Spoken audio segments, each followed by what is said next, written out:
2026 market predictions coming to you live with Belze. Everybody knows that the real estate market is cooled, interest rates, questions. Things are taking a little up in the airsy. Little tariff talk, little that kind of stuff. All right. Everyone knows the real estate market has cooled. Prices aren't rising the way they used to. Buyers are cautious, sellers are frustrated. But a question I keep hearing in Cranbrook isn't whether the market has slowed. Everyone already knows that. The real question is this. In 2026, are we going to be getting close to the bottom, or is there still more pressure ahead? Because nobody wants to buy too early and nobody wants to wait so long that the opportunity quietly passes them by.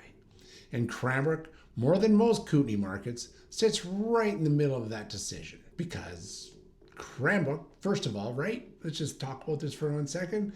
Cranbrook's not a lifestyle market, and that matters a lot. First, we need to understand what Cranbrook actually is. Cranbrook is not Fernie, it's not Invermere, and it's not a resort town. Cranbrook is the economic engine of the Kootenays. It's driven by employment, services, healthcare, retail, transportation, and that makes Cranbrook less emotional and more logical than the surrounding markets. And in slower cycles, logic matters. This is not a crash. Cranbrook is not in the middle of a crash. What we're instead is a grind. Sales slow down, inventory builds up slowly, modestly.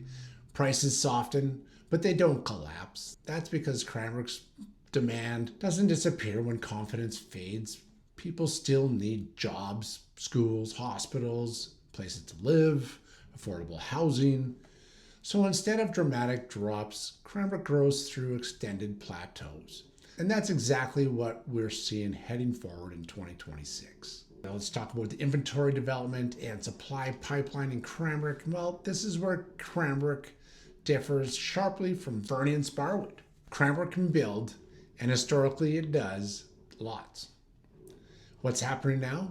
Right now we're seeing new ownership housing has slowed noticeably. Spec houses and spec builds are cautious. Phase developments are stretching timelines. Some projects are paused, not canceled. Why? Because construction costs remain high, financing is expensive, and buyers are price sensitive. And that matters because Cranbrook's market needs new supply to function properly. When development slows too much, rental pressure increases, entry-level options tighten, prices find a floor faster than expected, and this slowdown in future supply is one of the strongest arguments that Cranbrook is closer to the bottom than many people think. Now let's talk about the quiet shift for investors in rentals. Investor behavior in Cranbrook has changed, but not dramatically. Cranbrook never attracted heavy spec buyers. Most investors here focus on long-term rentals, workforce housing, practical cash flow, and that's important. Now, rentals have flattened, expenses are up, margins are thinner, some investors are selling. But this is measured, it's not panicked. So the result is more saleable resale inventory, but not distressed pricing. And that keeps downward pressure controlled. Cranbrook's biggest strength heading into 2026 is employment stability. Healthcare, trades, education, transportation. People continue moving here because Fernie and Invermere are so expensive. Cranbrook still offers value. It functions as a regional hub. And that migration, it's not flashy, but it is consistent. And consistency is what holds markets up during the resets. What's 2026, you might ask, going to look like for Cranbrook? Well, it's not a boom. It's not a bust. It's just slow normalization. Prices are likely to move sideways or continue their upward slow rate of inflation increase. Remain property specific.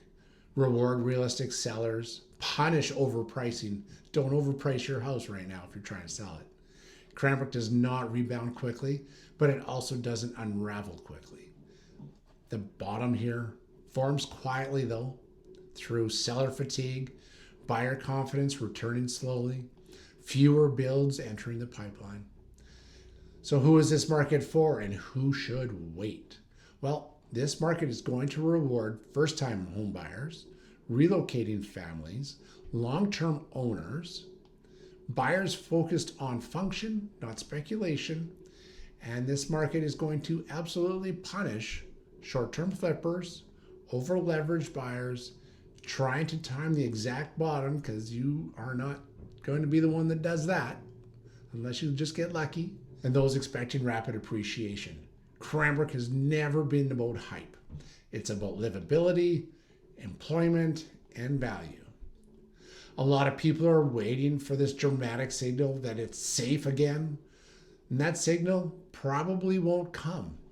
Cranbrook markets don't bottom loudly, they settle slowly, and then they move forward. Knowing where we are in that cycle matters, but knowing how to buy correctly in a market like this matters even more. If you want to understand the mistakes buyers make during resets, watch this other video in your screen. This is very specific. You got to be timing your budget and your strategy. So important right now.